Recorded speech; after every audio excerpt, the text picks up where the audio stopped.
Today on the TMZ Podcast.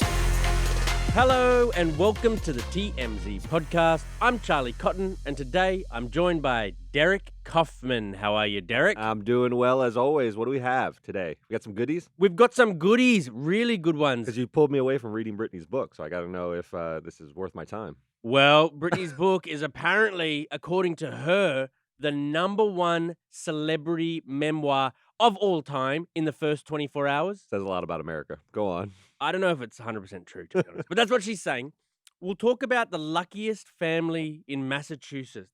They cashed in 14,000 winning lottery tickets, totaling $20 million over the course of 10 years. What good luck. I know. Mazel tov. I know, but their luck ran out, and we'll talk to you about it. But first, Jonathan Majors' domestic violence case has taken a drastic turn. Now, reports have surfaced as part of Majors' case, which reveal that Majors was involved in another domestic violence incident in London, England, 6 months before the New York City mishap. This is an unbelievable development. I mean, these are just allegations, I assume, in London, but all of a sudden you're starting to see maybe a pattern. That really hurts Jonathan Majors. This is bad for him because now we have another dot in favor of this guy has a violent temper, right? I don't know if the London case has any merit, but all of a sudden, if someone is saying, I didn't do this and I didn't do that, but those two things sound similar, Right. they lose credibility. This is a little bit like Bill Cosby and Harvey Weinstein. If there were one case of Bill Cosby slipping a Mickey in a girl's drink and raping her, we might be like, Bill did that once, but never again. I've seen so many lawsuits with similar fact patterns. Right. That's what Harvey talks about in MO. I'm not saying two cases are an MO. They really aren't. You need a lot of them, like a Cosby level or a Weinstein level, to establish that. But all of a sudden, if this guy, why does everyone pick on you as the Right. violent guy? It starts to sound a little thin, right? It starts to sound implausible. There are also reports that Majors' accuser is set to be arrested today. This would be a gigantic development. His team has been pushing the narrative that what went on in that car and whatever physical contact went on between the two of them was initiated by her and pushed by her, and he was in the role of restraining her so that he could protect himself. That's always been what Jonathan Majors has said. He hasn't sort of fessed up to any sort of misconduct on his own part in terms of this physical confrontation. Now, these are just reports. I want to actually see her in cuffs before I believe where this is going. But if it does, it's a big development for him because then you get into a situation of maybe the judge looking at it and saying, this is mutual combat. A lot of times you'll hear that term because then it's back and forth, and the judge says, I don't know whether you're defending yourself or you're defending yourself, looking at the two parties, and I'm just going to not bring charges. I'm not going to push this case further because it doesn't look like someone had the intent to hurt someone else. It just looks like a fracas that I don't want to get involved. Yeah, if she is sort of like, if there's mud in the water, then it helps his case because it's so unclear, what way the judge should side. So both go home. You're both bad. Yeah, the other way of thinking about it is it complicates the prosecutor's job. The job of the prosecutor is to try to prove beyond a reasonable doubt that someone did something wrong, violated a law. And they're trying to prove that Jonathan Majors assaulted this woman. And if they have their star witness come up and the defense is able to say, well, didn't you hit him first? And she has to say, she's under oath, has to say, yeah, I did, but then he hit me harder or something like that. All of a sudden, the case is more complicated. Right. Because her hitting him, raises the specter of his self-defense, right? And that's a huge win for Jonathan Majors if he's able to prove that he was just defending himself. And maybe the case doesn't even go forward. The prosecutor says, I don't have enough here. I'm going to drop it. So, I mean, the taxi driver seems like they're in a taxi when all this goes down. That's the key, right? The taxi driver seems to side kind of with Jonathan.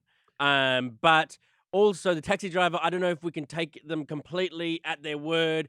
He said something to the effect that, his wife screams at him the same way that her name's Jabari. Grace Jabari is the name of the accuser, who was Jonathan Majors' now ex-girlfriend.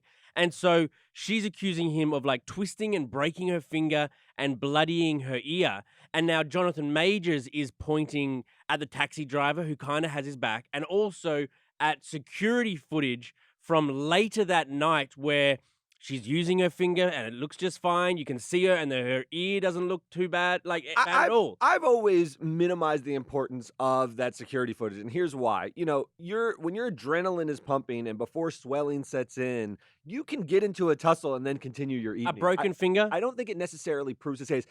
If it's actually broken in the sense of the bone is broken, but I think people colloquially say like, my finger is broken when they mean their finger is injured. I don't know, but looking at a grainy video surveillance footage where she's at a club doesn't disprove entirely that there was some sort of physical confrontation and the swelling set in later. I don't know. It's not good. It complicates it. Now we have, prosecutors may be bringing a charge against her. That complicates it further. Now you have the cab driver who is the most independent third-party witness Yeah. I guess you can get in this case, although you said he has some colorful views on how he argues with his spouse. He does. He's also maybe in awe of a celebrity. You always think, like, is this person telling the truth? Why we like independent third-party witnesses is he doesn't have an axe to grind, right? She wants to not go to jail, and he wants to not go to jail. So both of them are biased towards their own stories. So you look for someone who just watched it, right? That's what a witness tells you. But is this the best witness? That's the point. It's the only witness. It's the only one they got. And also, I guess people who are so they after they got in this argument in the cab and went their separate ways, they also they ended up at a nightclub. Well, she did. Yes. And Jonathan Majors is saying that this Grace Jabari injured herself by herself and then went to the cops and said this happened earlier in the night. How has that taxi. story always sounded to you? That story has always sounded very strange. You know what Occam's razor is? Have you ever heard of that? The simplest explanation is usually the correct explanation, okay? His story is pretty elaborate, that she, like, injured herself, she went behind an alleyway and, like, punched herself and broke her finger. Yes, that could have happened. That is something that is possible. Is it likely? I don't know. It always sounded, like, very strange to me. Are there certain, jilted lovers who do very strange things when they're, pumped up and very angry at someone? Yes. But that story always seemed a little odd to me. I'm not sure. I don't know. This is a tough case because he has maintained innocence. It's like they're telling such different stories that we're genuinely looking for the answer, and I don't know it. This case is complicated. His whole career hangs in the balance. Now, the other thing, bad news for him is Loki 2 sucks. Oh, and the superhero craze is over. Doesn't it feel over? No one cares about these movies anymore. No one cares about the shows. He was positioned to be the big bad villain of this whole phase of Marvel. And they were like, is he going to lose the role? It's the biggest role of a lifetime.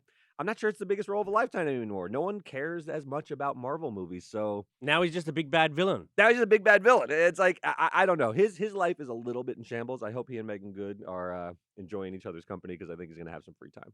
Wow. Okay. Very good.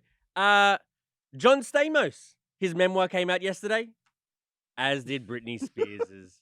Britney Spears, her memoir, so she says, is the top-selling celebrity memoir of all time, and it's only the first 24 hours. Give John Stamos some time. Give him some time. Give all right? He's been out there pounding the pavement about Tony Danza banging his girlfriend. We just need to let that simmer for a little while.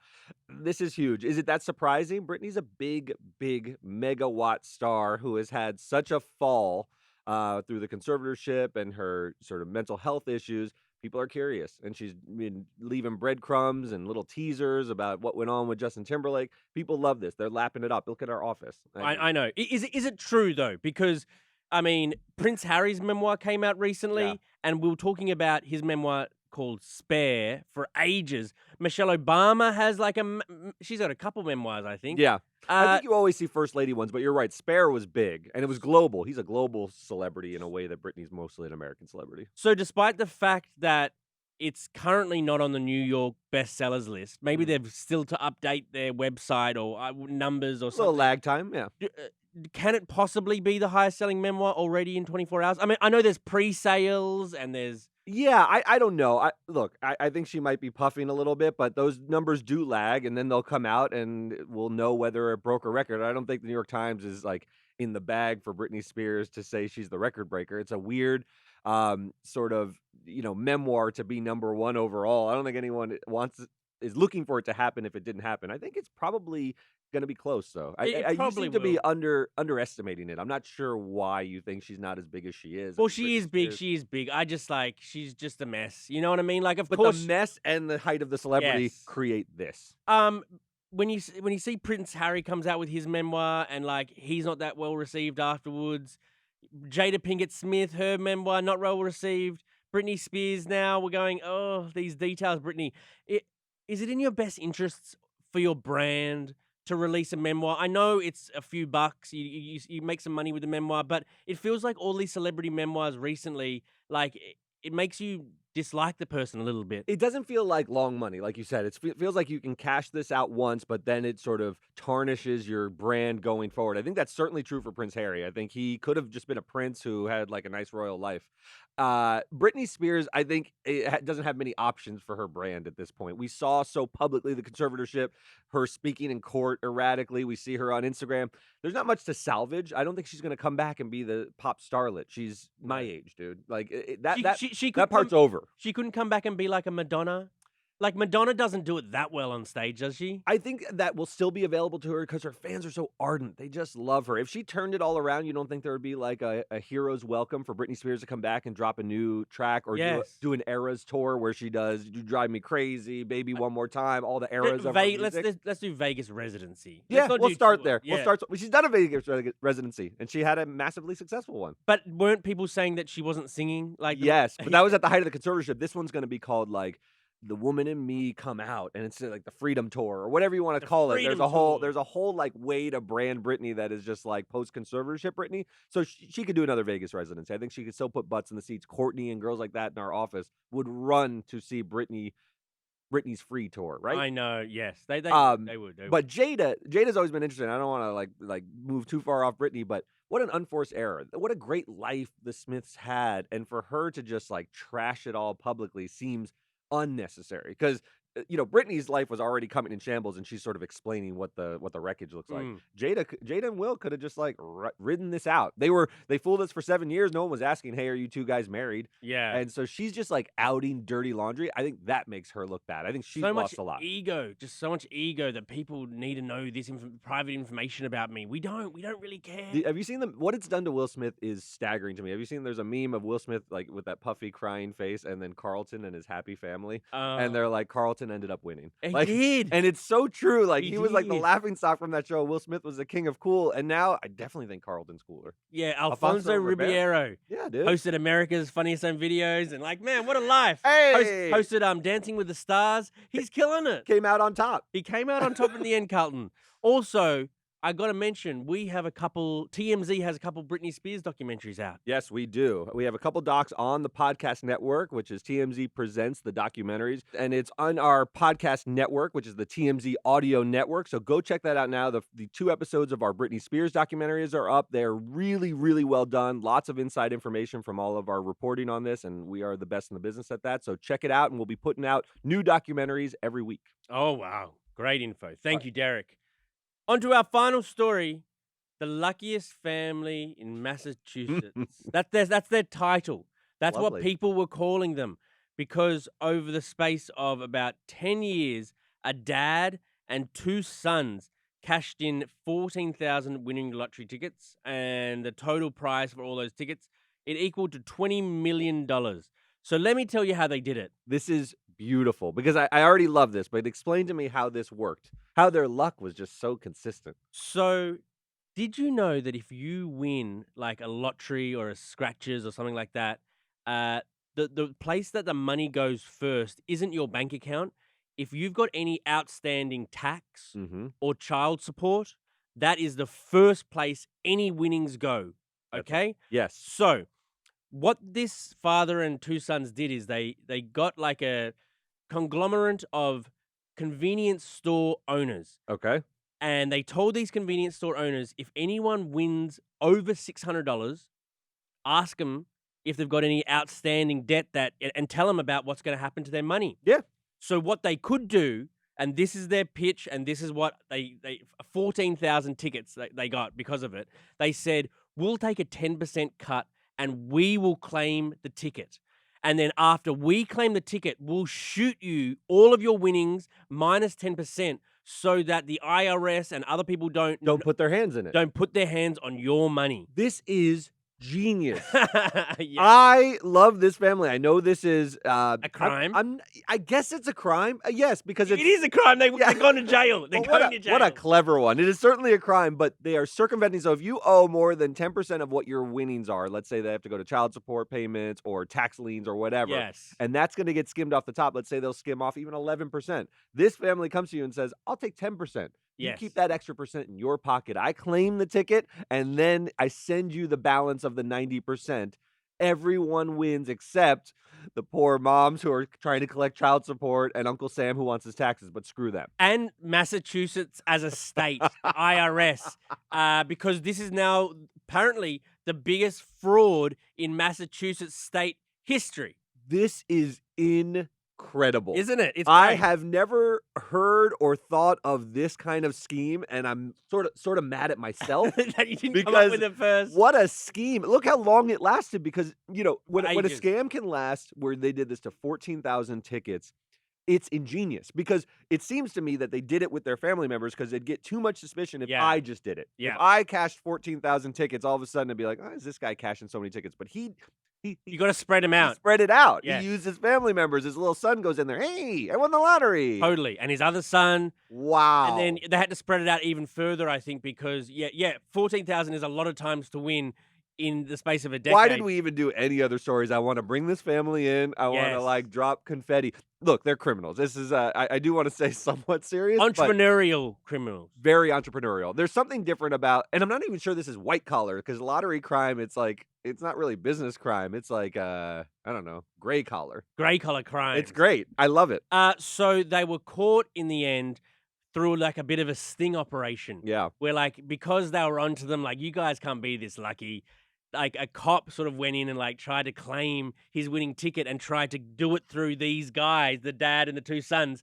And then it turns out when they showed up to try to take the money of the cop, Yeah. he was like, sorry, I'm a cop. You'd always be nervous that someone is going to do an inside operation. That's that's where this comes apart, right? It's kind of like you can be a prostitute for a long time, but eventually you're going to ask a cop to take his pants off. That's the way, That's how it's it just works. not a stable flow of income. Eventually some cop is going to be sitting in the car, and that's going to be game over. Last thing, you win $20 million today. What are you doing with it? Oh my goodness. So Don't say charity because I'll know you're lying. come on now, I don't even do that. I would definitely take care of all the schooling stuff, put a little bit away for the kiddos, but then, I don't like cars. I don't care about houses. I really like Rocky memorabilia. I really would go Oh. wild and buy that big yellow satin Italian stallion thing for whatever price. Name your price. Wow. I would. That would be my big indulgence. What would you buy? What would I buy? I'd probably just never invested in crypto. Yeah, Probably. yeah. Invested in Bitcoin or Throw it all NFTs. away on Bored Apes? yeah, exactly. All right, Derek. Thank you for joining me, mate. Fun. And we'll see you guys here tomorrow. All right, Bye. bye.